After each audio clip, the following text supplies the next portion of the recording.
Bom dia, pessoal. Estamos aqui na nossa terceira aula online, considerando toda essa nossa situação de isolamento social, essa pandemia do Covid-19. Desejando que todos estejam bem, que todos os seus estejam bem, desejando que cuidem-se e que aqueles que podem, fiquem em casa, trabalhem de casa.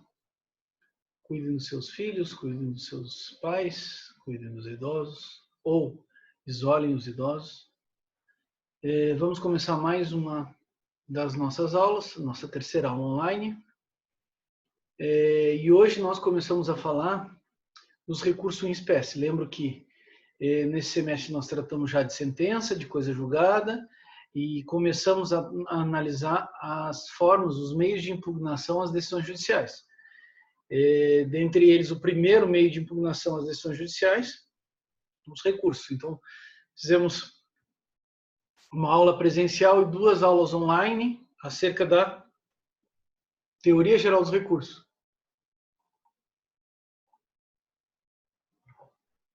E agora começamos a falar dos recursos em espécie.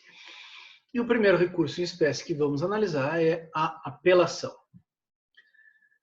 apelação está prevista no nosso Código de Processo Civil e deve ser considerado acumulado em 2 artigos. O artigo 994, inciso 1º, o artigo 994 é aquele que traz o rol, de recursos nominados possíveis, Então ele traz o rol dos recursos em espécie, Cada um dos recursos cabíveis no processo civil brasileiro.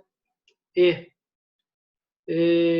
o artigo 1009 é o que trata diretamente da apelação.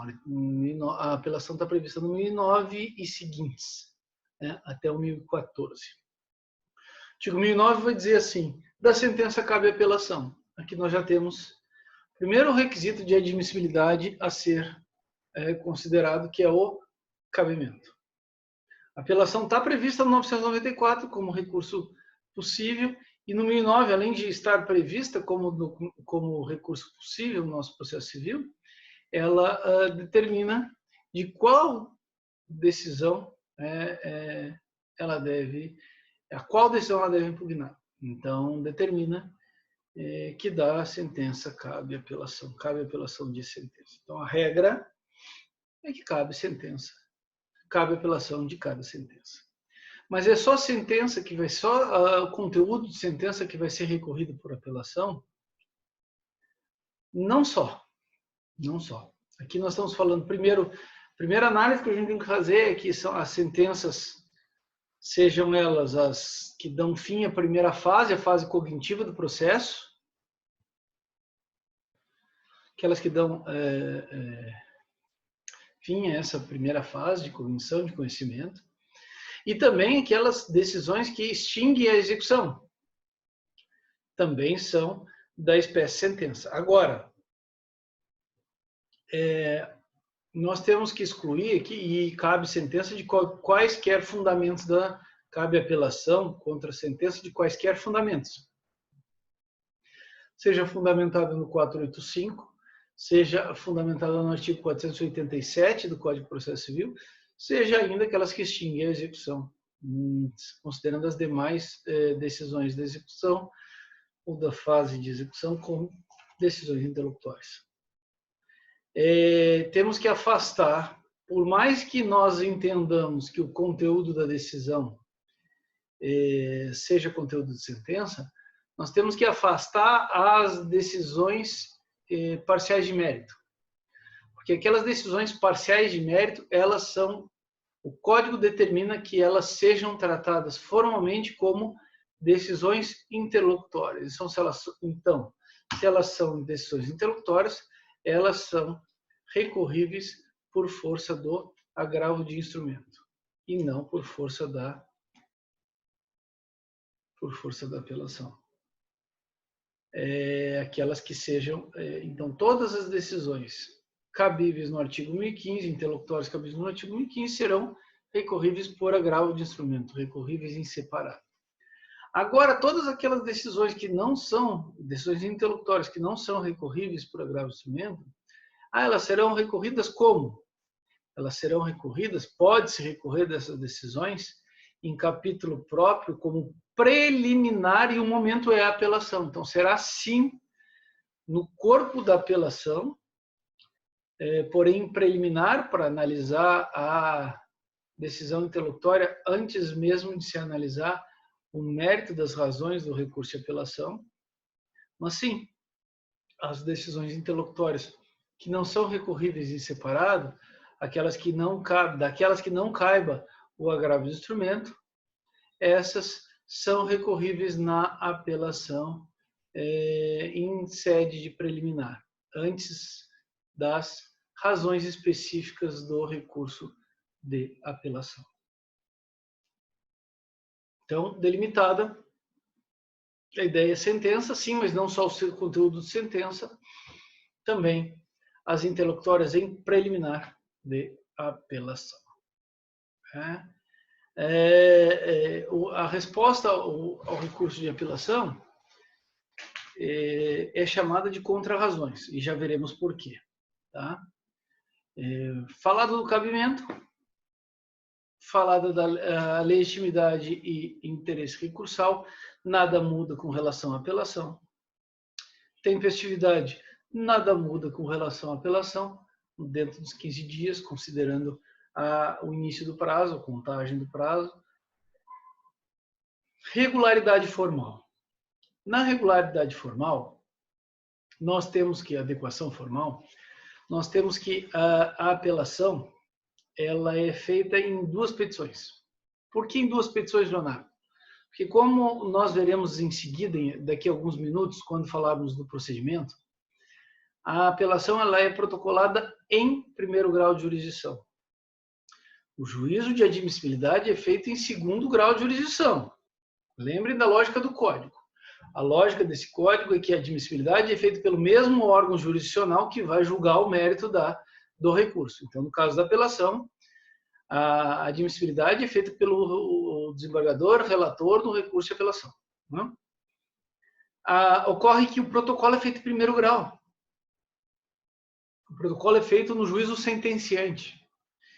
Então, eu vou direcionar, por óbvio, ao juízo de primeiro grau. Então, eu tenho uma petição simples, dizendo que, em anexo, eu trago as razões da apelação e essa petição inicial, essa petição de interposição, que nós chamamos, ela é direcionada ao juiz de primeiro grau. Informa que da sentença de folhas tais está apresentando a apelação, juntando em anexo é ótimo, né? Trazendo em anexo o preparo, demonstrando o prazo e assinando. Em anexo, nós trazemos as razões da apelação.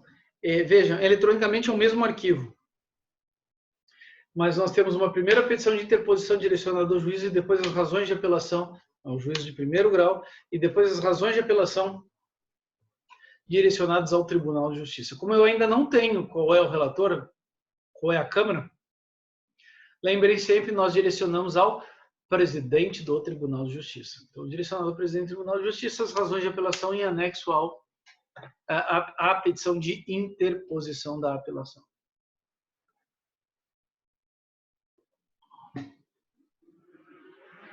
Essa seria a adequação formal, regularidade formal, além, claro, de tratar da qualificação das partes, de tratar dos fundamentos específicos da impugnação que se dá, do pedido, seja de reforma, de nulidade daquela sentença, trazendo, em sendo o caso, fatos ou o direito que fundamenta causa de pedidos, né? Uma peça, formalmente falando, de acordo com o nosso Código de Processo Civil. Né? Essa petição de interposição ela é feita no juízo de primeiro grau porque o protocolo é feito lá. Né? Mas veja, não é uma petição e uma segunda petição com as razões, não, é tudo junto. Tudo junto. Se for físico, é grampeado em conjunto. Só que, claro, uma tem anexo à outra. Se eu for pensar, são duas assinaturas. assinatura da primeira petição e depois as razões direcionadas ao tribunal e lá depois de todos os pedidos do recurso a nova assinatura. Sendo eletrônico, é o mesmo arquivo PDF que é o protocolo no sistema do tribunal. Tranquilo? Ok.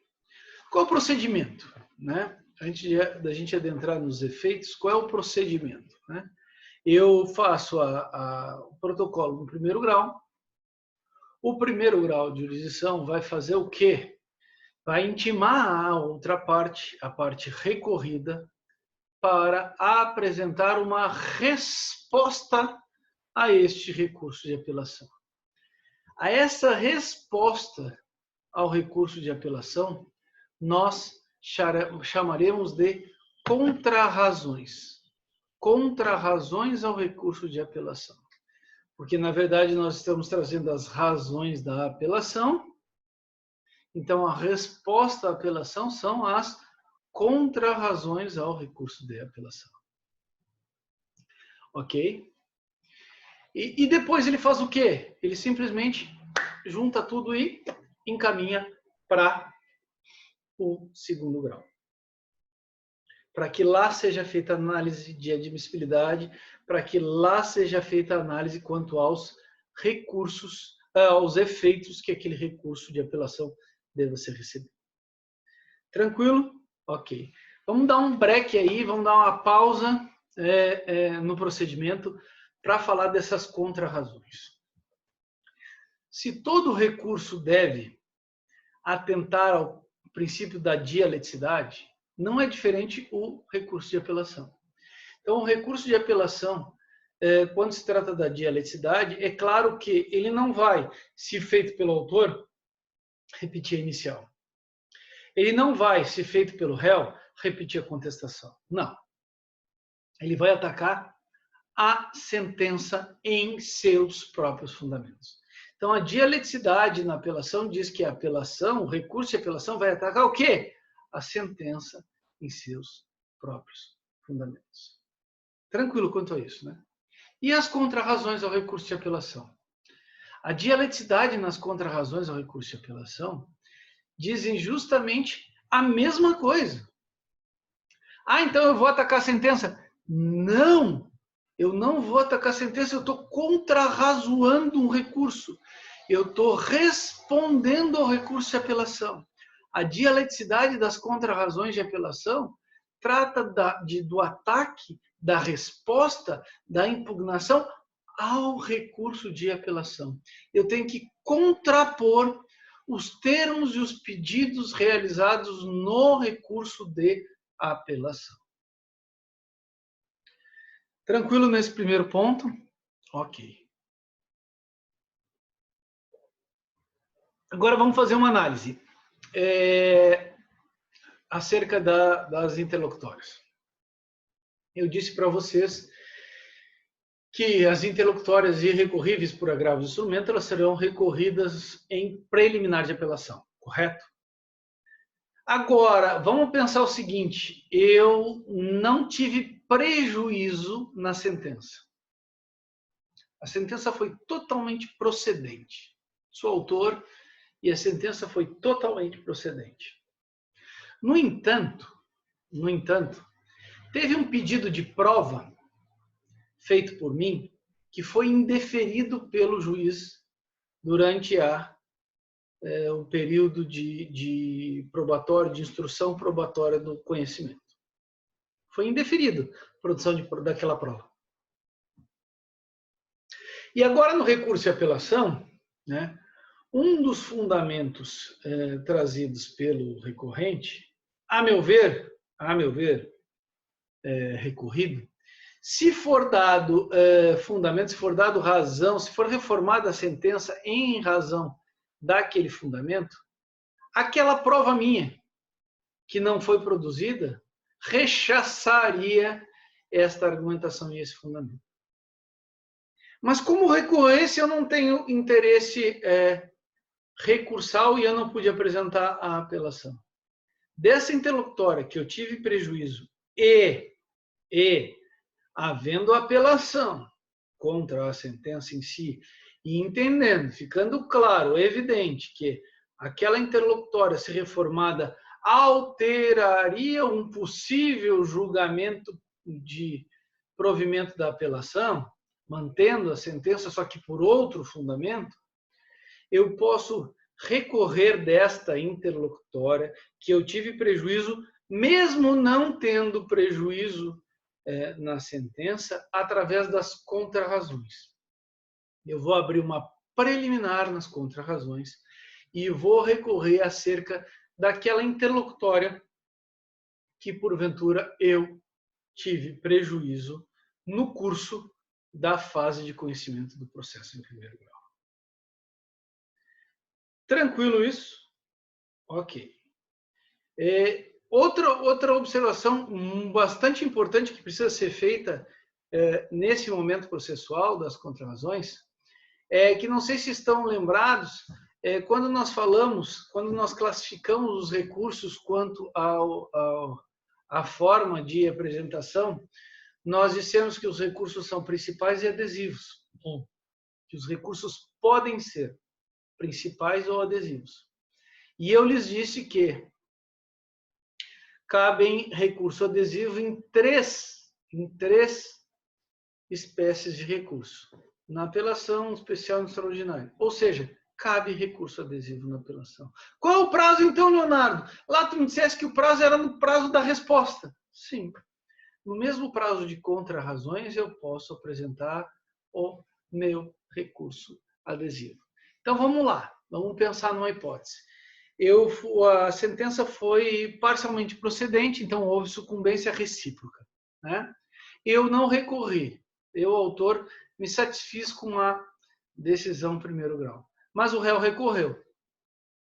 O réu recorreu, por exemplo, pedindo para baixar ou reduzir o valor da indenização, de uma determinada indenização. Então, eu, de posse da intimação para apresentar contrarrazões, para apresentar resposta ao recurso de apelação, eu, além de apresentar as contrarrazões, eu também posso apresentar o meu recurso de apelação adesivo, ou seja, apresentar um recurso adesivo na apelação. No prazo da resposta, eu me utilizo do recurso principal para aderir um novo pedido contrapondo ao pedido da apelação. Então, vamos lá. Dialeticidade de novo. Dialeticidade de novo. As contrarrazões atacam as razões da apelação. As contrarrazões são uma resposta ao recurso de apelação. O recurso adesivo, diferentemente das contrarrazões, não falam do recurso de apelação principal. O recurso adesivo, a apelação adesiva, vai atacar o quê? O capítulo da sentença que me prejudicou. Então, o recurso de apelação adesivo vai impugnar o quê? A decisão recorrida na parcela em que eu tive prejuízo. Certo? Então, no mesmo prazo de contrarrazões, petições distintas, uma coisa são as contrarrazões e outra coisa é o recurso de apelação adesivo, em que eu também vou ter que fazer preparo, né? Então vou ter que pagar preparo também, sendo o caso, né? Eu apresento as diferentes razões. Uma, nas contrarrazões, demonstrando por que a sentença deve ser mantida, e no recurso de apelação adesivo, eu digo por que a sentença deve ser alterada para mais, um exemplo dado, né? Por que a indenização deve ser majorada e não minorada, como no pedido do recurso de apelação principal. Certo? Se houver apelação adesiva, né, o recorrente principal será intimado para também apresentar contrarrazões ao recurso de apelação adesiva. Lembro de novo, a apelação trata a sentença, a apelação trata da sentença. A apelação, pelo princípio da dialeticidade, impugna a sentença em suas razões, em seus fundamentos, em seus próprios termos. Já as contrarrazões respondem ao recurso. respondem ao recurso de apelação. Então, as contrarrazões vão impugnar o próprio recurso de apelação. Por isso, a necessidade, em havendo recurso de apelação, de o recorrente principal ser novamente intimado para apresentar contrarrazões ao recurso de apelação adesivo. Tranquilo? Ok. Então, voltando ao procedimento, que nós demos um break e abrimos um parênteses para falar das contrarrazões. Recebida contrarrazões, recebido recurso adesivo em sendo o caso, recebida contrarrazões do recorrente principal, o juiz de primeiro grau faz o quê? Fecha a conta, um malote e encaminha tudo para o segundo grau. Lembrem do efeito devolutivo. O que diz o efeito devolutivo? A entrega integral. Isso é o efeito devolutivo. A entrega integral de tudo que aconteceu no processo até o recurso de apelação. Todos os atos processuais, todas as provas produzidas, tudo o que aconteceu no processo é entregue ao Tribunal de Justiça para análise dos pedidos, dos pleitos, no ou nos recursos de apelação. Certo? Ok. Aí o que acontece? Chega no segundo grau, por mais que nós não vejamos isso, né? Porque existem já regras internas dos sistemas do tribunal que fazem isso, mas por sorteio, primeiro é delimitado qual é o assunto, aí determinado qual é o assunto, sabe-se qual é a competência é das câmaras da espécie X, competência Câmara de Direito Civil, Câmara de Direito Comercial, Câmara de Direito Público, nos nossos casos de processo civil, tratando-se do Tribunal de Justiça de Santa Catarina. Apenas, então, somente a título de exemplo, nós temos, então, que há uma distribuição automática. Sorteia-se uma das câmaras, sorteada a câmara, sorteia-se um dos desembargadores integrantes daquela câmara para ser o relator da apelação. O que significa ser o relator da apelação? Ah, Leonardo, o relator relata o recurso. Sim, muito bem. O relator relata o recurso, mas não só relata o recurso. O relator, além de relatar o recurso, também profere algumas decisões monocráticas e já as veremos. Tá? Então, processo tramitou ali no primeiro grau, sentença, protocolo da apelação no primeiro grau, contrarrazões, fecha tudo, isso eletronicamente ou fisicamente, fecha tudo, encaminha para o tribunal, porque se isso for eletrônico, isso vai via sistema, distribuído no tribunal, recebido no tribunal, distribuído, cai para um desembargador relator dentro de uma das câmaras específicas do direito material. Pronto, caiu para um relator. Este relator recebe o processo e ele tem duas primeiras funções principais. A primeira função principal deste relator é fazer a admissibilidade do recurso de apelação. O que significa dizer fazer a admissibilidade do recurso de apelação? Analisar os requisitos de admissibilidade daquele recurso de apelação específico.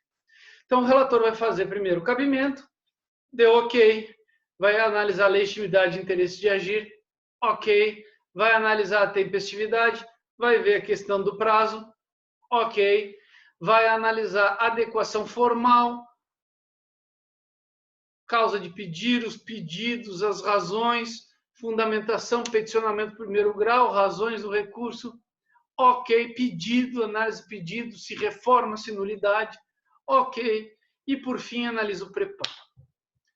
Se verificada a juntada do preparo com o recurso de apelação, tudo certo. Se verificada a juntada do preparo posterior ao protocolo do recurso de apelação, a análise que deve ser feita é se o preparo foi pago anteriormente ao protocolo. Porque se o preparo foi pago anteriormente ao protocolo, está tudo certo. Porque basta a juntada posterior demonstrando que ele já havia sido pago quando do protocolo do recurso. Né? Lembrando que o preparo são as custas recursais. Não podemos confundir com custas processuais, porque varia de tribunal para tribunal, para que nós saibamos efetivamente como é calculado este valor, como é calculado o preparo. Então, preparo custas recursais, custas para recorrer.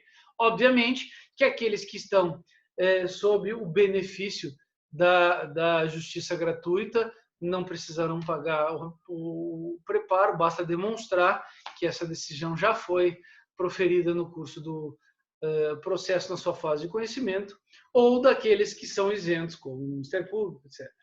Tá? Assessoria, etc. Procuradoria, etc. Né? Assessoria.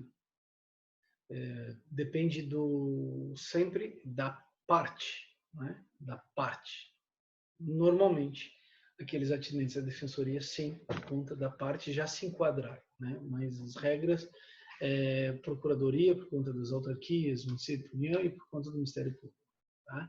Mas isso está escrito no código, não se preocupe. Tá? Que mais? Que mais? Vocês já viram lá os atinentes de justiça gratuita, lá na fase primeira ou até na teoria geral do processo. Né? Aí o desembargador, ao analisar a admissibilidade, ele vai dizer duas coisas. Né? Ele vai dizer conhece do recurso, então se conhece do recurso, ele passa para uma segunda fase. Ou ele vai dizer não conheço do recurso. Ainda quanto ao preparo, ele pode dizer que não identifiquei preparo, intime-se a parte recorrente para apresentar o preparo se realizado anteriormente ao protocolo ou para realizar o preparo em dobro e apresentar no prazo de 5 dias. Também 5 dias úteis. Ok? Lembrando mais uma das situações em que ocorre aquela figura que vimos do próprio código que busca a instrumentalidade das formas. Lembrando que a forma deve ser tratada como instrumento no nosso Código de Processo Civil, para que o processo não seja um ato de fim em si mesmo. Tá? Ok. A admissibilidade feita, o desembargador vai dizer conheço ou não conheço do recurso. Admito o recurso. E aí passa para uma fase seguinte, ou inadmito o recurso. Se inadmitido o recurso por ausência de alguns requisitos de admissibilidade, a parte será intimada e ela poderá apresentar um recurso disso. Como essa decisão é monocrática, a parte poderá levar essa decisão de inadmissibilidade para o colegiado daquela determinada Câmara ou turma, no nosso caso aqui, Câmara, e possa o colegiado decidir acerca da admissibilidade desse recurso. Esse recurso, falaremos mais à frente na evolução do semestre, é o famoso agravo interno, ok? Então tá. No entanto, se o recurso for admitido, se o recurso for recebido, se o recurso for conhecido, passamos uma segunda fase, que é o próprio relator quem faz.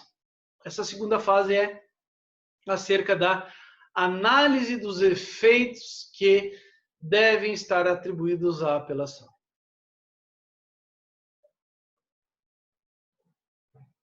Nós já vimos que o efeito devolutivo é um efeito automático, imediato da apelação, e ele está previsto lá no artigo 1013 do Código de Processo Civil, quando fala que a apelação devolve integralmente o processo ao tribunal. Devolução no sentido de entrega, como já falamos, né? Na aula passada, finalizando a teoria geral dos recursos, né? Então, efeito devolutivo, ok. E os efeitos atinentes ao efeito devolutivo, efeito translativo e o efeito expansivo também estão presentes no 1013, parágrafo 3º e parágrafo 4º. O 1013, parágrafo 3º, fala quando da causa madura, mesmo que uma sentença tenha sido por extinção do feito, sem julgamento de mérito, pode, se o processo estiver pronto, o tribunal já passar a julgar, ou então quando determina uma nulidade, sempre cuidando daquele princípio processual francês, o pas de nullité sans griffe, que diz que não há nulidade sem prejuízo. Então, por mais que ele determine uma nulidade processual, ele avalia se aquela nulidade gera prejuízo, e aquela nulidade tendo gerado prejuízo, aproveita-se todos os atos processuais que sejam passíveis de serem aproveitados e que não tenham sido maculados por aquela nulidade. Certo? Dito isto, expansivo, translativo, em decorrência do devolutivo, nós temos claro, e aí o expansivo o translativo esse, e o expansivo, prescrição, decadência, né? As questões de ordem pública serem analisadas, mesmo que não tenham sido arguídas por nenhuma das partes no recurso. Tá? Não causa inovação, porque são questões de ordem pública e, em tese, devem ser analisadas de ofício pelo juízo. Né? Já deveriam ter sido pelo primeiro grau e também devem ser pelo segundo grau de jurisdição. Tranquilo? Ok. Então, falado do devolutivo, translativo e expansivo, falamos o substitutivo nada muda, aquilo em que julgar a apelação, a decisão da apelação substitui a sentença. Vamos falar do efeito suspensivo. O efeito suspensivo na apelação merece um cuidado bastante grande de nossa parte. Por quê? Porque, em regra, em tese, o recurso suspensivo, o efeito suspensivo ao recurso de apelação está automaticamente vinculado. O efeito suspensivo, em regra, está automaticamente vinculado ao recurso de apelação. Então, o efeito suspensivo, em regra, é efeito da apelação. Vejamos. Artigo 1012 do Código de Processo Civil. Caput. A apelação terá efeito suspensivo. Ponto final. Simples assim. Em regra, então, o que diz o 1012? Apresentada a apelação, a sentença terá os seus efeitos suspensos. Não é que o processo inteiro fica suspenso, não. A sentença, na parcela recorrida, terá os seus efeitos suspensos. Isso significa dizer, pelo caput do 1012, que a apelação, em regra, tem efeito suspensivo automático. Ah, Leonardo, então sempre vai ter efeito suspensivo? Em regra, sim, mas não sempre. Por quê? Porque existem exceções. Ao analisarmos o próprio parágrafo 1º desse artigo 1012, nós veremos que, olha o que diz o parágrafo 1º. Além de outras hipóteses previstas em lei, começa a produzir efeitos imediatamente após a sua publicação a sentença que... Dois pontos. O que diz o parágrafo 1º? Nos casos previstos aqui abaixo deste parágrafo, em outras palavras, claro, né? Nos casos aqui previstos do parágrafo 1º, não há que se falar em efeito suspensivo. Por quê? Porque a sentença terá aplicação dos seus efeitos imediatos. Então, se terá efeitos imediatos, eu estou afastando a possibilidade de aplicação do efeito suspensivo à apelação. Porque o efeito suspensivo da apelação justamente impediria a aplicabilidade imediata dos efeitos da sentença. Certo? Ok. Então, o parágrafo 1º, só a título de curiosidade, está na lei, vocês têm o código aí na frente, mas só para a gente avaliar. Homologa a divisão ou demarcação de terras, condena a pagar alimentos, extingue sem resolução de mérito ou julga improcedentes os embargos do executado, julga procedente o pedido de instituição de arbitragem e confirma, concede ou revoga tutela provisória e, por último, decreta a interdição. Esses 6 incisos trazem as situações em que a sentença deve ter aplicabilidade imediata. Ou seja, esses 6 incisos trazem as situações em que afasta-se a atribuição de efeito suspensivo à apelação. Então, vamos de novo. Regra, caput do 1012. A apelação terá efeito suspensivo. Ou seja, recebida a apelação, ela terá suspendido os efeitos da sentença, a aplicabilidade da sentença. Parágrafo 1º. Exceção à regra. Casos em que a sentença terá aplicabilidade imediata, afastando o efeito suspensivo daquela apelação. Aí, para complicar um pouquinho, porque não está simples assim, para complicar um pouquinho, parágrafo 4º. Nas hipóteses do parágrafo 1º, a exceção, a regra, os casos em que a sentença tem aplicabilidade imediata, que se afasta o efeito suspensivo. Então, vamos lá, de novo. Nas hipóteses do parágrafo 1º, a eficácia da sentença poderá ser suspensa pelo relator se o apelante demonstrar 1. A probabilidade do provimento do recurso ou 2.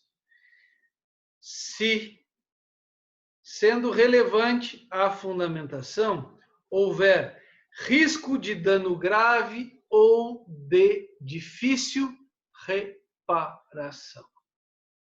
Dano grave irreparável ou de difícil reparação. Então, vejam. O que diz o parágrafo 4? Pode o relator, mesmo nas hipóteses do parágrafo 1º, conceder efeito suspensivo. Então, o que quis fazer o Código? O Código trouxe uma regra objetiva, efeito suspensivo na apelação, regra. O Código também trouxe uma exceção, trouxe 6 exceções. Né? Parágrafo 1º, regras objetivas também. Casos em que não se aplica o efeito suspensivo, que não se atribui efeito suspensivo à apelação, que se afasta o efeito suspensivo à apelação. Mas ainda em determinadas situações, do parágrafo 4º, o Código traz a exceção da exceção à regra. Parágrafo 4º, o Código diz: o relator pode aplicar a regra mesmo nos casos de exceção. Por isso que eu brinco, a exceção da exceção. Só que regra do caput objetiva, regra do parágrafo 1º objetivo, regra do parágrafo 4º, a exceção da exceção, ela é subjetiva. Subjetiva. Está ao arbítrio, a análise do relator a cada caso concreto, a cada demonstração do apelante. Então, Leonardo, eu tenho que abrir tópico para pedir o efeito suspensivo da apelação? Se for caso de regra geral, não há necessidade, mas não impede, que a bunda não prejudica. Abrir um tópico para falar do efeito suspensivo e dizer, nesse caso, enquadra-se na regra geral do artigo 1012 e deve-se aplicar o efeito suspensivo à apelação. Agora, se tratando-se de um dos casos do parágrafo 1º, em que eu já sei que objetivamente, em tese, não será atribuído efeito suspensivo, eu devo abrir um tópico fazendo pedido de efeito suspensivo e explicando por quê, fundamentando no parágrafo 4º por que o relator pode, e aí eu digo por que ele deve, no meu caso concreto, explico por quê e faço o pedido de atribuição de efeito suspensivo àquela apelação, àquele meu recurso de apelação. Tranquilo isso? Regra geral, atribuição de efeito suspensivo, exceção à regra, aplicabilidade imediata da sentença, exceção da exceção, pode, subjetivamente, considerando o caso concreto, o relator do recurso atribuir um efeito suspensivo àquela apelação. Tranquilo? Tudo no 1012, caput, parágrafo 1º e parágrafo 4º do artigo 1012 do Código de Processo Civil. Ok? Então tá. Essa atribuição de efeitos também é uma decisão monocrática do relator. A parte não conformada com essa decisão monocrática também pode apresentar um recurso a ser analisado nas próximas aulas, recurso agravo interno, para fazer com que o colegiado, ou seja, aquela Câmara específica, julgue este recurso de agravo interno que impugna a decisão monocrática. Ok? Certo. O que mais que o relator pode fazer? Bom, o relator pode, naqueles casos de exceção ao princípio do colegiado, lá que nós conversamos lá na teoria geral, no artigo 936, né? O relator pode julgar, dando provimento ou negando provimento ao recurso de apelação. Quando, Leonardo? Quando o recurso de apelação for contrário, contrariar, ou quando a sentença está em conformidade com súmula dos tribunais superiores, súmulas vinculantes, súmulas não vinculantes, com decisões de RDR, decisões de repetitivos. Está escrito lá parágrafos, incisos 3º e 4º do 936 do Código de Processo Civil. Certo? Também uma decisão monocrática, exceção à regra do julgamento da apelação, também recorrível por agravo interno. Certo? Mas digamos que acontece aqui a regra geral, o relator analisa a admissibilidade, conhece do recurso, atribui efeitos ao recurso e passa a análise para julgamento do mérito. Feito o juízo de admissibilidade, passa-se para o juízo de mérito recursal. Então, o relator vai analisar o caso, quando tiver o voto pronto, ele vai pedir ao presidente do órgão jurisdicional, no nosso caso aqui a Câmara, um dia para sessão de julgamento. Seja julgamento físico ou seja julgamento eletrônico, julgamento virtual, a situação e a lógica é a mesma. Intimação com no mínimo 5 dias antecipados de prazo para que a parte possa se organizar, para que o seu advogado possa se organizar para acompanhar e, sendo caso, fazer sustentação oral. Como que eu faço sustentação oral, Leonardo?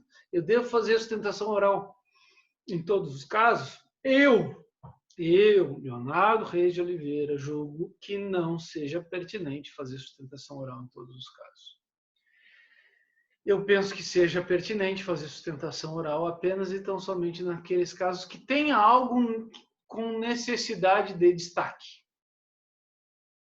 Para demonstrar que efetivamente, olha, esse caso não é exatamente como está sendo tratado, esse caso tem essa peculiaridade, esse caso tem essa inovação de direito, essa tese nova, que está sendo enquadrado como uma jurisprudência antiga de forma equivocada, etc, etc. E tal. Tem um destaque a ser feito.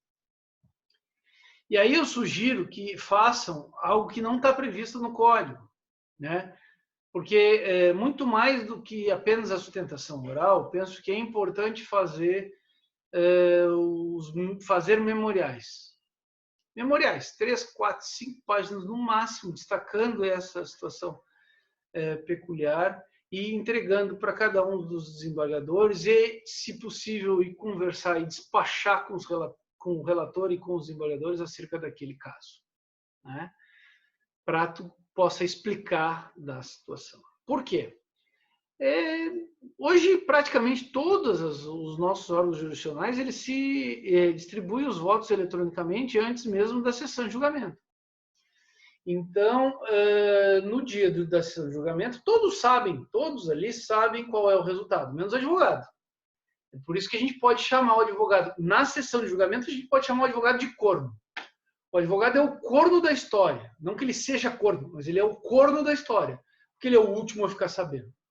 Todo mundo sabe qual é o resultado do julgamento, menos o advogado, que está ali pronto para fazer a sustentação oral, vai lá, pede, já vamos falar disso, faça a sustentação oral com todo o seu gás, com todo o seu ânimo, mas o processo já está julgado, já está decidido e todo mundo já tem o seu posicionamento. Por isso que é importante os memoriais para destacar, para jogar a dúvida em sendo caso. E sim, algumas vezes já fiz da tribuna os desembargadores tirarem o processo de pauta, pedirem vistas para analisar o ponto específico em que tratei da sustentação oral. Então, sim, vale a pena fazer sustentação oral, mas em apenas alguns casos que mereça efetivamente um destaque. Ok? Como eu faço para fazer o pedido de sustentação oral? Bom, depende de tribunal para tribunal. Tem tribunais que exigem uma formalidade de reinscrição prévia, tem tribunais que não. Como funciona o nosso aqui? Inscrição prévia, né? Inscrição prévia de 72 até 24 horas que antecede. Normalmente é até o meio-dia, até as 12 horas do dia anterior à sessão de julgamento, seja ela amanhã ou tarde, né? Em que se pode fazer o pedido de sustentação oral por meio eletrônico.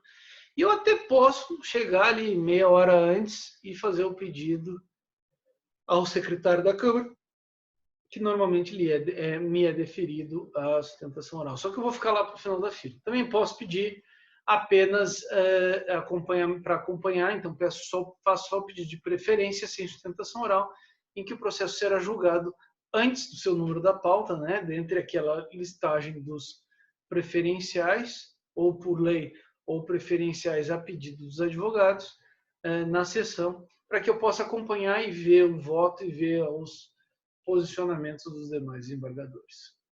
Certo? Então, como que acontece? O presidente anuncia o processo, o julgamento daquela determinada apelação, no nosso caso, passa a palavra ao relator, que faz o relatório, o relato do caso antes de passar o voto. Devolve a palavra ao presidente, que dá a palavra ao advogado para, em até 15 minutos, fazer a sua sustentação oral. Feita a sustentação oral, o advogado devolve a palavra ao presidente, que devolve a palavra ao relator para proferir o voto, para aí dizer efetivamente se dá ou se nega provimento ao recurso de apelação. Passa-se a palavra ao primeiro vogal, que é um membro integrante do julgamento, que não o relator, que diz se concorda ou se não concorda, se abre divergência com o relator, passa para o segundo vogal e, da mesma forma, se concorda ou se não concorda com o relator. O advogado pode, em sendo o caso, pedir questões de ordem.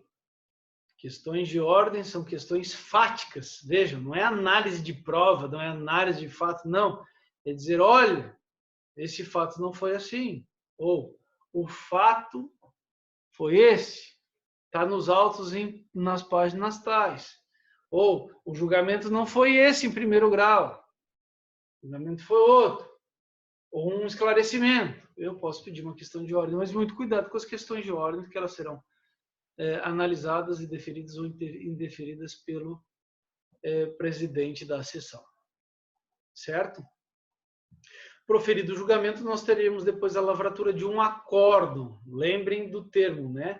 Acórdão é a espécie de decisão colegiada do tribunal, né? Porque acórdão, não é um acordão, um grande acordo, não. Acórdão porque diz lá, acórdão os embargadores tal forma de decidir. Agora o código trouxe uma peculiaridade que ele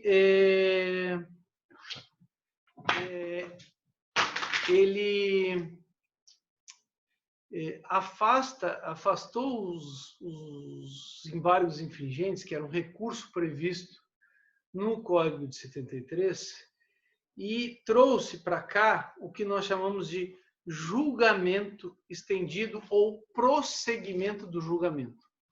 Essa figura está prevista no artigo 942 do Código de Processo Civil. Como que funciona? Se porventura o julgamento não for por unanimidade, se tiver uma divergência, se tiver um 2-1, né, são 3, se tiver um 2-1 na apelação, o que é feito? Chama-se outros dois, o código diz um número suficiente para poder alterar o resultado do 2-1, né? Então, no nosso caso, 2-1, então chama-se 2, para que venham integrar esse julgamento ser estendido para 5 ao invés de 3. Né? Para ter uma possibilidade de uma nova análise e não ficar simplesmente naquela divergência única de um desembargador. Normalmente numa nova sessão, novamente oportunizado ao advogado sustentar oralmente agora para aqueles dois que chegam, que adentram ao julgamento daquele recurso de apelação. E tem-se a partir dali qualquer decisão. Eu posso ter um 3-2 contrário ao relator, posso ter 3-2 favorável ao relator, posso ter um 4-1, os dois vinham a concordar com o relator, ou posso ter um 4-1 desfavor do relator, o único voto divergência do relator, pouco importa. Mas a partir daí eu tenho certamente um acórdão, teria a lavratura de um acórdão e o encerramento do julgamento de apelação. Se por unanimidade, julga os 13, por unanimidade, lavrou acordo e diz que dá provimento ou nega provimento ao recurso de apelação. Se por maioria, chama os outros dois para analisar e aí julga-se qual foi a maioria, se dá provimento ou se negar provimento ao recurso de apelação. Certo, pessoal? Era isso que nós tínhamos para o recurso de apelação. Fico à disposição de vocês, essa é uma aula gravada, né? Nossa aula ao vivo já foi feita na mesma matéria. Fico à disposição de todos, por todos os nossos meios de comunicação, pelo Google Classroom, pelo sistema Unimestre, pelo e-mail, que você já tem, e-mail da faculdade, e-mail do escritório, pelo Instagram, pelo WhatsApp. Fiquem à vontade para entrar em contato comigo, para tirar as dúvidas. Desejo que passem bem, estejam bem de saúde, cuidem-se a si e aos seus, né? Se puderem ficar em casa, fiquem em casa, né? Que Deus os acompanhe, que em breve estaremos juntos pessoalmente novamente, porque juntos estamos todas as semanas através das nossas aulas ao vivo, mas em breve estaremos juntos pessoalmente. Então, fiquem com Deus e em suas casas. Beijo e até a próxima.